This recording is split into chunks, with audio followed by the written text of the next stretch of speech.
क्या भगवान शिव ने किया था विष्णु जी के मोहिनी अवतार के साथ जबरदस्ती विवाह और दुष्कर्म? ये असली सच जानकर आपके होश उड़ जाएंगे। जय श्री कृष्ण दोस्तों, और आज हम बात करेंगे देवों के देव महादेव पर लगने वाले सबसे भयंकर इल्जामों में से एक के बारे में, जिसमें ये कहा जाता है कि शिव जी भगवान विष्णु के मोहिनी अवतार से इतना मोहित हो गए कि उन्होंने मोहिनी की इच्छा के विरुद्ध उनके साथ प्रेम संबंध बनाए। पर इस कथा का असली सच नहीं बताया जाता और शास्त्रों से दूर हो चुकी हमारी युवा पीढ़ी इन्हीं प्रचलित कथाओं को बिना सच जाने स्वीकार कर लेती है। दोस्तों, शिव मोहिनी की ये पूरी कथा श्रीमद् भागवतम में मिलती है, जिसमें शिव जी का योग मोहिनी को देखते ही भंग हो जाता है और वो उनके रूप से आसक्त होकर उनके पीछे दौड़ने लगते हैं, उन्हें आलिंगन करते हैं, उनके केश पकड़ते हैं और मोहिनी खुद को छुड़ाने का प्रयास करती हैं। बस इतना प्रसंग पढ़कर लोग मन गढ़ंत आरोप शिव जी पर लगाने लगते हैं, और वो भी पूरी कथा का असली संदर्भ जाने बिना कि वहाँ ऐसा हो क्यों रहा है। दोस्तों, इसे श्रीमद् भागवतम में आगे ये भी वर्णित है कि शिव जी और श्रीहरि एक ही हैं, जिसका अर्थ यह है कि विष्णु अवतार मोहिनी और शिव जी भी एक ही तत्व हैं, और जो ब्रह्मा विष्णु शंकर को अलग अलग मानते हैं वो मूर्ख और महापापी हैं। तो क्या शिव मोहिनी की इस कथा को बिना तत्व ज्ञान समझे बिल्कुल सच मान लेने वाले लोग इस श्लोक को भी मानेंगे, जिसके अनुसार ये साबित होता है कि शिव और मोहिनी एक ही हैं। दूसरा सत्य जो छुपाया जाता है वो ये है कि इस कथा में जिन महादेव को लोग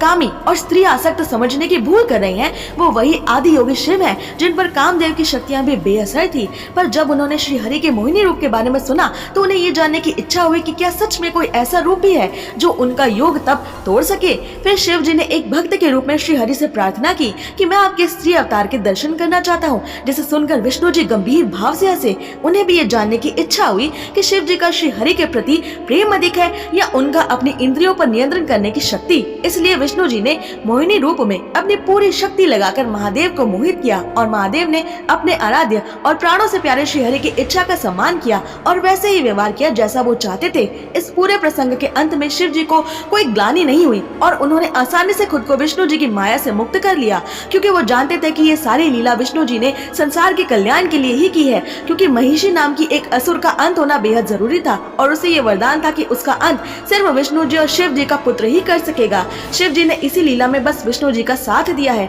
वहीं इसी लीला के अंत में विष्णु जी ने भी शिव जी की तारीफ करके उन्हें आशीर्वाद दिया है कि अब सृष्टि की कोई भी माया, यहाँ तक कि विष्णु जी का मोहिनी रूप भी उन्हें प्रभावित नहीं कर सकेगा, जिससे पता चलता है कि इस संसार के कल्याण की लीला जो शिव जी और विष्णु जी कर रहे थे उसे करके वो कितने प्रसन्न और संतुष्ट थे। ऐसे ही और रोचक अनसुने तथ्य जानने के लिए सब्सक्राइब करें।